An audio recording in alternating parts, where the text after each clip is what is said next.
Happy Sunday, senang berjumpa dengan Anda.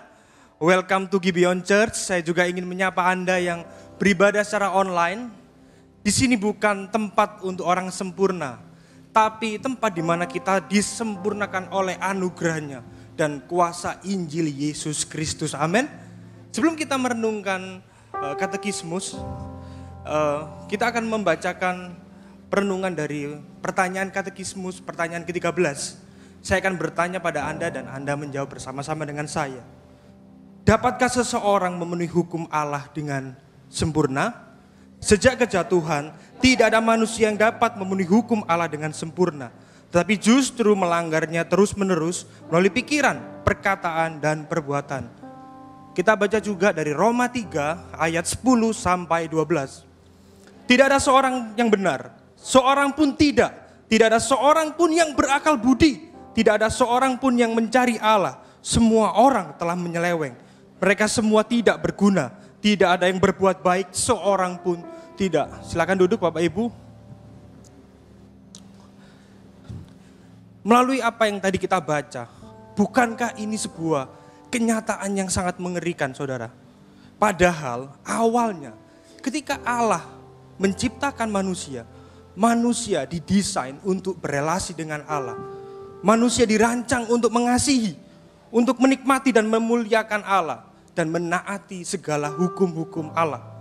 Tetapi kenyataannya, saudara, ketika manusia pertama jatuh dalam dosa, yaitu Adam, manusia mengalami kerusakan total, sehingga manusia tidak dapat beroperasi menurut rancangan Allah pada awalnya.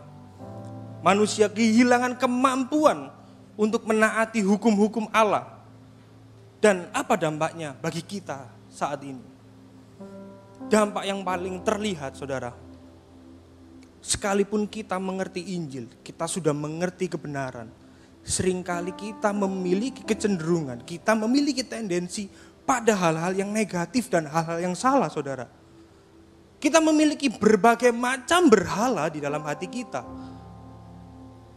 Kita seringkali ingin diakui, kita seringkali ingin diterima, dan kita seringkali membanggakan diri kita. Kita merasa bahwa kita lebih bijak daripada orang lain. Kita merasa bahwa kita lebih baik daripada orang lain.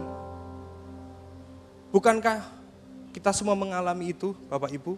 Kalau kita merenungkannya, secara sadar maupun tidak sadar, seringkali kita memilih hal-hal yang negatif.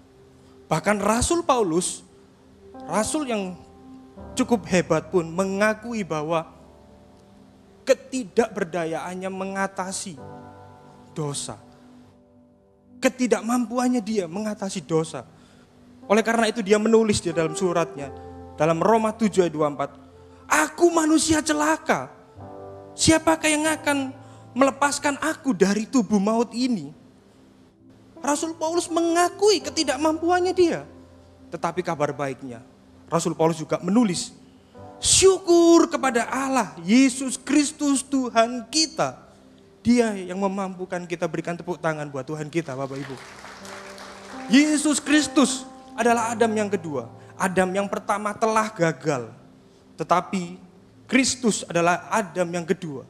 Dia mampu menaati segala hukum Allah dengan sempurna.